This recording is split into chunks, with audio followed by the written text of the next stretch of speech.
जिंदाबाद फिर ईरान को जिंदाबाद होना ही चाहिए, एकदम होना चाहिए ईरान को। और ईरान ने अपराध क्या किया है, हमको एक चीज बताइए, ईरान ने क्या अपराध किया है? मतलब इतनी बड़ी गुंडाई चलेगी इजराइल की, इतनी बड़ी गुंडाई चलेगी। और एक चीज, ईरान और इजराइल का जो आज के डेट में स्थिति बनी हुई है, जो युद्ध चल रहा है, और अमेरिका जो है इजराइल के समर्थन में आया हुआ है, इस पर बस मैं इतना कहना चाहता हूं कि मानवता को हमेशा शर्मसार करने का काम अमेरिका ने किया है। इस पूरे विश्व में आज अमेरिका वह गंदी राजनीति कर रहा है और उसके पीछे साजिश बस उसकी एक है। देखिए, अमेरिका न किसी का दोस्त है, न आज तक किसी का दोस्त रहा है। अमेरिका सिर्फ शुद्ध रूप से व्यापारी है, वो व्यापार कर रहा है। और एशियाई देशों में किसी भी देश को नहीं चाहता कि किसी देश की जड़ मजबूत हो, कोई शक्तिशाली बने, और इसीलिए एक दूसरे को लड़ाकर वह सबको कमजोर कर रहा है। और जहां तक बात रह गई इजराइल और ईरान की, देखिए इजराइल के जो मूल लोग हैं वो हिटलर शाही से प्रेरित लोग हैं, वो हिटलर के समर्थक हैं।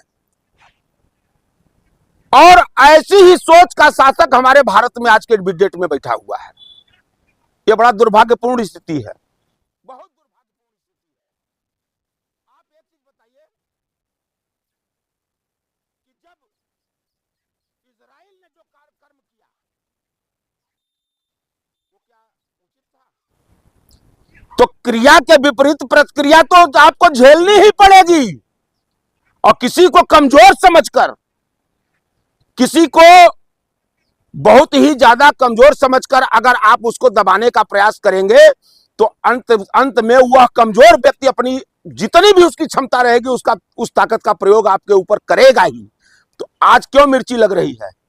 अगर ईरान ने आपको जवाब देने का काम किया है तो क्या बुरा किया है? अमेरिका की सुपर शक्तियों के सामने ईरान टिकेगा? एक चीज बता दें, हाँ।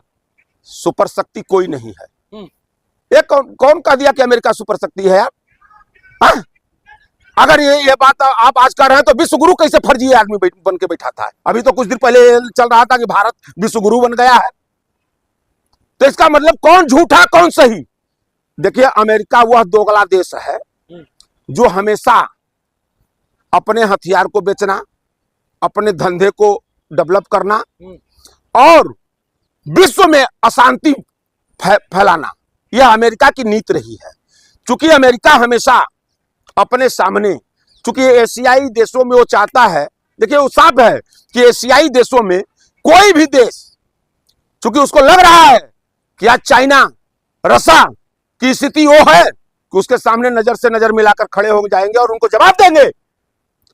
और चाल वहां है कि ईरान को आप लड़ा दो इजराइल से, हिंदुस्तान को पाकिस्तान से लड़ाओ, ताकि ये सब लोग कमजोर हो जाएं और हमारा जो आपने कहा ना सुपर पावर है, वो अपने को सुपर पावर प्रस्तुत करना चाह रहा है। जबकि समर्थन क्यों कर रहा है इजराइल? क्यों नहीं कर रहा? एक चीज बता दें, सबसे पहले तो मैं मानवता का समर्थन कर रहा हूं, मैं इंसानियत का समर्थन कर रहा हूं। अगर दूसरे दृष्टिकोण से आप देखते हैं तो भारतवर्ष को हमेशा ईरान का ही समर्थन करना चाहिए।